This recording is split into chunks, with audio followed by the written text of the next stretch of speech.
Hello, welcome back to our video series Design Socks with me. I'm Gabs of Slip Sis Designs. In the first 4 videos of the series, you got to see me watch, or you got to watch me, design a pair of socks. In this video, I will cover how I get it all set up for testers and how I find testers and some of the test knitting process that Chaylee and I go through when we are working on socks. Thank you so much for joining us. So one of the key steps to writing a pattern and getting it eventually published is having a tech editor. Now, it's super kind of risky once you put your work out there. At least that's how I feel. Like I'm putting a little bit of my soul out there. And finding a tech editor is a little bit tricky. There are Ravelry groups that post that are for tech editors that you can go look for a tech editor. You can also find them on Facebook groups. There's a couple of Facebook knitwear design Facebook groups that you could look into. You can also find them on Instagram. You can also use the hashtags to do it, or just look at people's Instagrams and see who they've used as tech editors. What I've also done is I've looked at someone who I think has a really well written pattern, and then I check their thanks, special thanks, or with gratitude section to see if they thank their tech editor, and then their name is there, so you're able to do that. So for me, I've worked with 2 different tech editors. I worked with on both collaborations.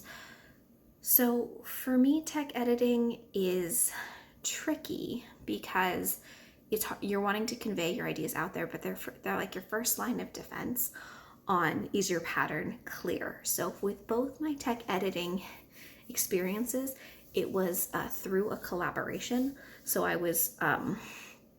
applied to a collective or a collaborative both times, and then when I was accepted, they provided the tech editor. So that's how I was able to have the opportunity to work with 2 different tech editors. And when you get a tech editor, or you're submitting to a collective or a publication, they usually give you a style sheet, which it's kind of like a formatting guide of what they expect how they expect you to format things. So that's super helpful, and it's like your first pass at editing. So it was really helpful for me that my first design was with a collective, and so I got the style sheet, I got to work with a tech editor, all of those things. So I kind of got my feet underneath me, so then I was able to go off and do it a little bit more by myself. With both experiences with the tech editor, it was done on Google Docs, so I'm not sure if this is the norm, but I did find that it was super helpful, because then you could see exactly in the pattern where the tech editor was referencing, and then you could respond to it and make the changes. So that's been my experience, is that it was done in a Google Doc, and then you make the edits that they suggest or recommend, or you clarify what you need to clarify. For me, it was like 3 or 4 days of really, once I submitted the pattern to them, it was 3 or 4 days of really intense collaboration and communication, trying to clean up the pattern and kind of get through it. And then after that, they take another final pass. It seemed like about a week or 2 later at it. So it was a fairly short process. I do have to say, tech editing, it's kind of, at least for me, it felt really risky, because you're paying them, right? You want to pay them for their work. So on tech editors, it seems like they run anywhere between $25 and $40 an hour, depending on the level of complication. US dollars, I apologize. US dollars, 25 to 40 US dollars an hour. Depending on the level of complicated your pattern is. So you're fronting, let's say $30 on a pattern that you don't know if it's going to be successful, especially if it's your first one. So that was really hard for me. So I was really fortunate to do it through a collaboration, so I wasn't putting a bunch of my own money out there. just yet. So you have to kind of decide for yourself. But I do have to say that tech editing really helps me grow as a designer, really helps me present clean, easy to read patterns. Hopefully if you're reading my patterns, you think they're easy to read. But actually, so fingers crossed on that one. But that's kind of my pitch on tech editing. Now that Shaylee and I have done a few socks, I'm feeling like for socks that tech editing isn't as crucial, especially if the most complicated parts I am lifting from my previously tech edited patterns. I will say for sweaters, I feel like tech editing is crucial, especially in terms of size, grading, and that kind of thing. But there are definitely patterns you can probably get away with not tech editing. I know everyone's going to come for me for this, but something like a shawl, that's one size, or a cowl, that's a tube, or even a hat, that's probably maybe 3 adult sizes. So if it's something like tubular, you could probably swing it. I know there are people who are dyed in the wool. You have to have a tech editor every time. There are people who don't use a tech editor. You got to do what works for you. But I will say for the 2 cowls that Shaylee and I put forth, we didn't have tech editors.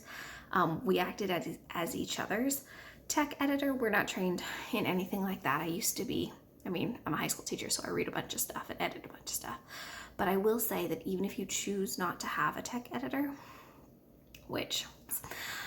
if you choose not to have a tech editor, have someone else who's a knitter read your pattern to make sure it seems clear and that they're not afraid to tell you when it's unclear. Like your little sister who's like, yes, this is not clear at all.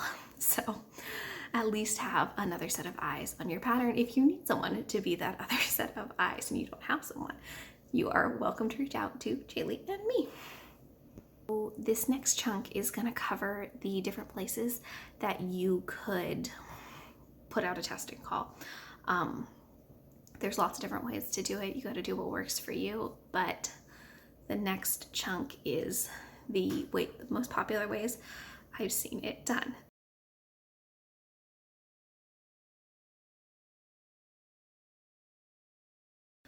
When I was looking into getting it test knit, I came across Yarn Pond, which is a website. It's kind of a database that you can sign up for. You can sign up as a tester, as well as a tech editor, as well as a pattern designer. And there are test calls posted there on Yarn Pond, and all the details for the tests are posted there. It is free to join if you want to be a tester. So if you want to test through Yarn Pond, you can join. The pattern is sent to you through Yarn Pond. That's how they give you feedback. It's like its own self-contained situation. You can also rate testers, and testers can rate you as a designer. I've not done Yarn Pond as a designer because there is a monetary cost associated with it. I think it's about $5 a test to put forth, and where Shaylee and I were in our design process, we just decided that we thought we could find testers, and we've been very fortunate to have really great testers in a different spot. But Yarn Pond is definitely an option. It is, I'd almost say like it's almost a social networking site, kind of, for testers. You do get more experienced testers because it's specifically for test knitting and tech editing. But on the other hand, it also means you don't usually get a newbie, and sometimes if you're claiming that your pattern is beginner friendly, you want someone who's never test knit before. You want someone who's not going to make that intuitive leap to guess what you're saying as a designer. You want someone who's new. So I've not used Yarn Pond, but I know it is a very popular option if that's what you decide is right for you.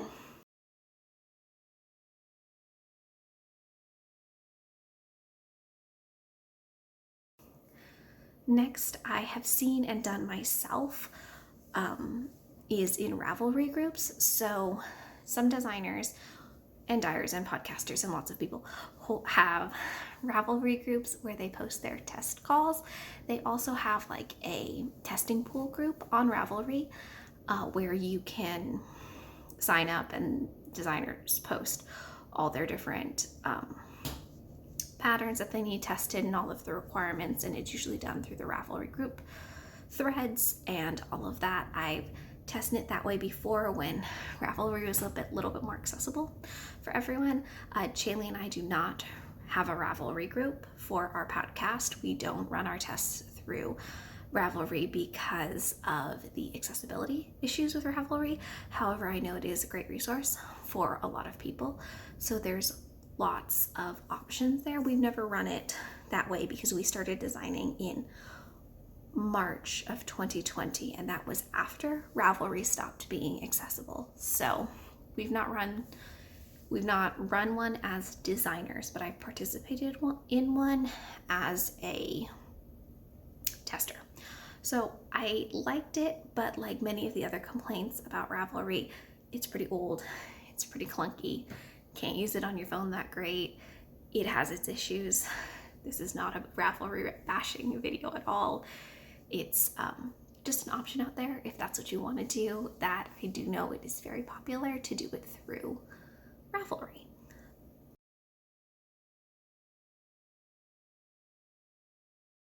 Next one is the one that Chaley and I usually use.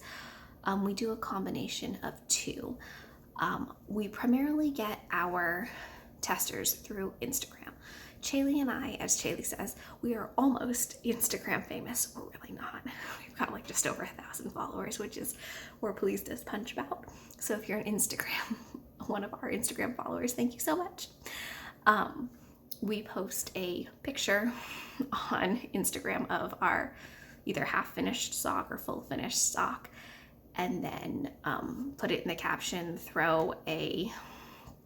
put the details of the test in the caption, put a link in our bio to our application, and we've always been really fortunate to get all the testers we needed that way.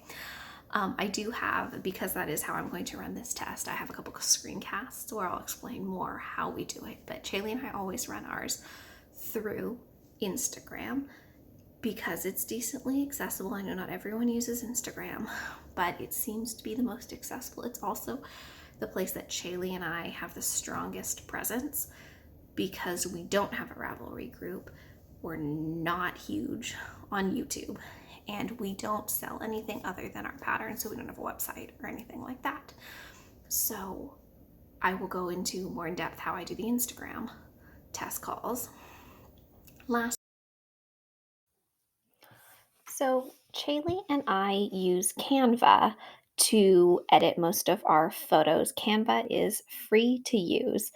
You can upgrade to a pro version, but we just use the free version. I also have an educator version because I'm a teacher, but the free version works just fine. They have a lot of templates on there. So you can see that I pulled up a template for an Instagram post. So it makes your image square, which is what you're going to need for if you're going to post it on Instagram.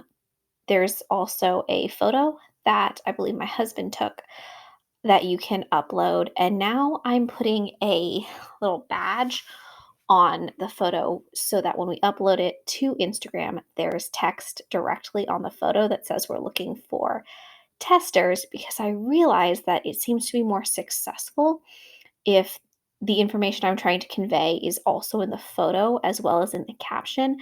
It seems like not everyone always reads the captions on Instagram, and the captions seem to get read if there's a lot of comments already on the post, but sometimes the captions don't always get read. So I found it's a little bit more helpful to post the words or what you want to convey to your viewers in the post itself. Maybe that'll change later on, but so far that seemed to be super successful. We ended up with like 20 testers apply for this sock design, so I think it ended up being decently successful. I also include, there's the link in our bio in the text that I put on the photo as well, so it's a short blurb of information, but hopefully it is successful in gaining some attention.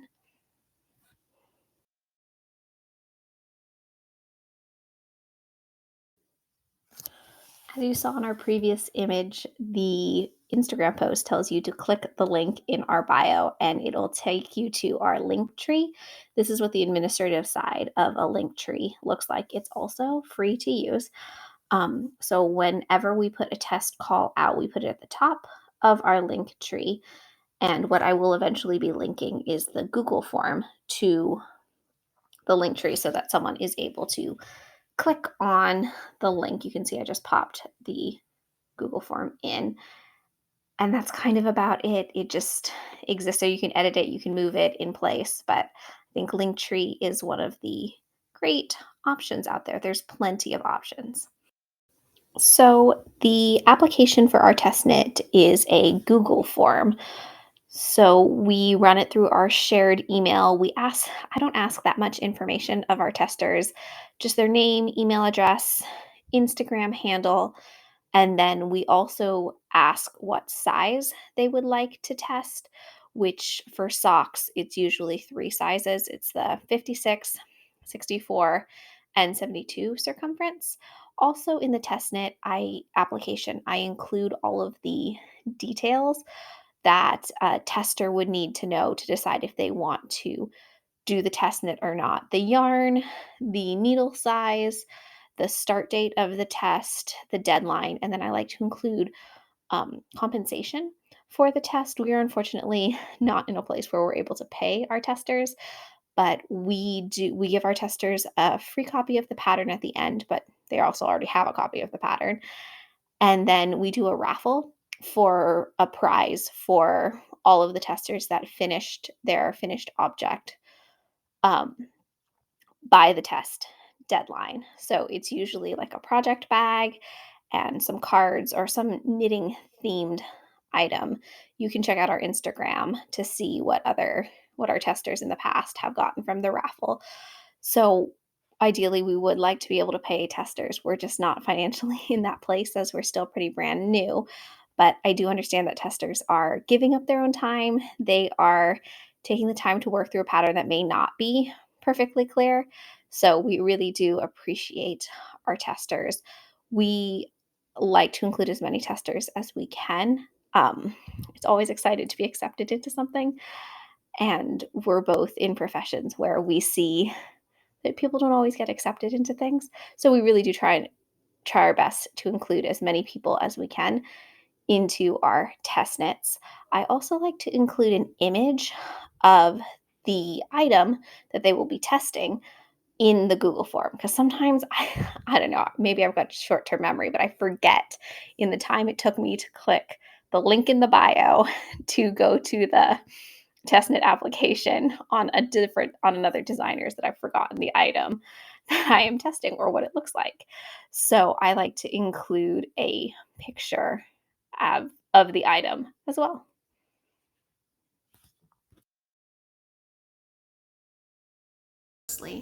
What we also do is now we do an email notification so you could sign up to be on our mailing list to be notified when there are test knits available. So you find out somewhere between an hour to a day in advance of us posting on Instagram that we have a new test knit, so you kind of get first crack at it, especially if it's socks, because we do close our test knits so we don't end up with 55,000 people wanting to do 64 stitch socks.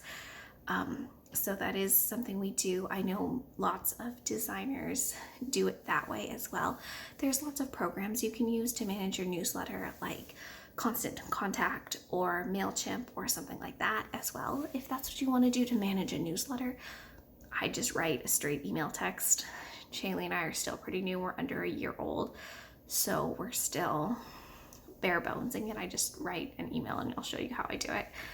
I just write an email and send it to the people who signed up. It's a Google form, so I just export it as a Google Sheets, blind carbon copy them, all the people who've signed up in the email, and then it's always worked out. We've always gotten great testers. If you're one of our testers who's watching us, thank you so much. That's kind of how we do it.